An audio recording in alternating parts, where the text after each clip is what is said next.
Sa mundong ito na punong-puno ng kuryosidad at krimen, sa mga rebeldeng minor de edad at lalo na sa mga nasa hustong gulang ay naimpluwensyahan na gumagamit ng droga. Hindi nila nakilala ang kanilang sarili na dumaranas ng matagal na sakit at sanayan sa paggamit ng droga araw-araw.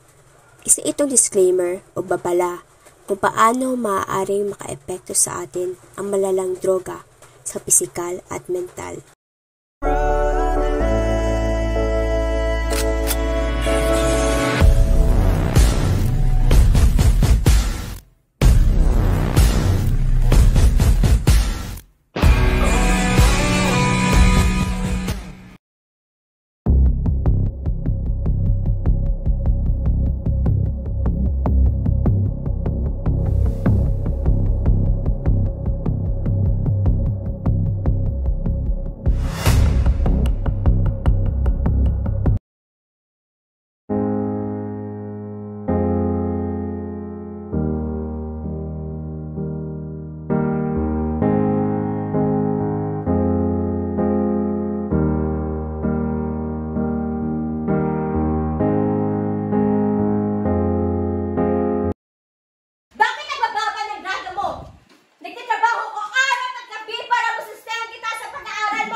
Ito ang manananasan ko.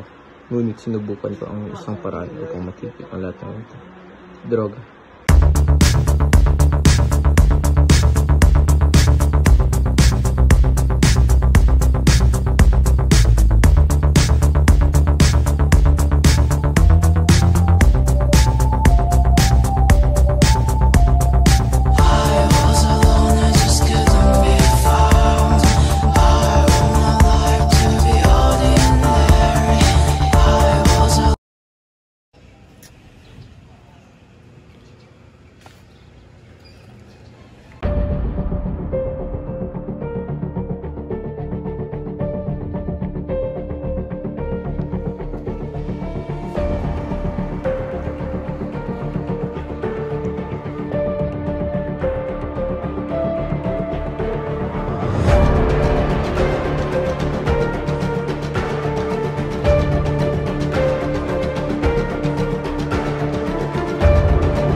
Sige na, pagpatuloy mo na lang yan. Kuya! Kuya! Ate, unan ako. Mag-ingat ka! Ah! Ano yun ha? Kuya! Ruben, buksan mo yung pinto! Kuya! Kuya!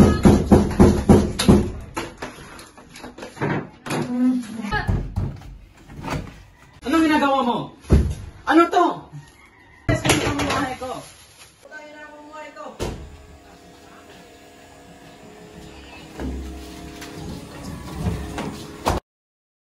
Carmen, may sinena address kay Ruben. Pakaalam mo kung saan ito? Sige na, pagpatuloy mo na lang yan. Hello, Aida. May isinandi na address kay Ryan. Tara, puntahan natin.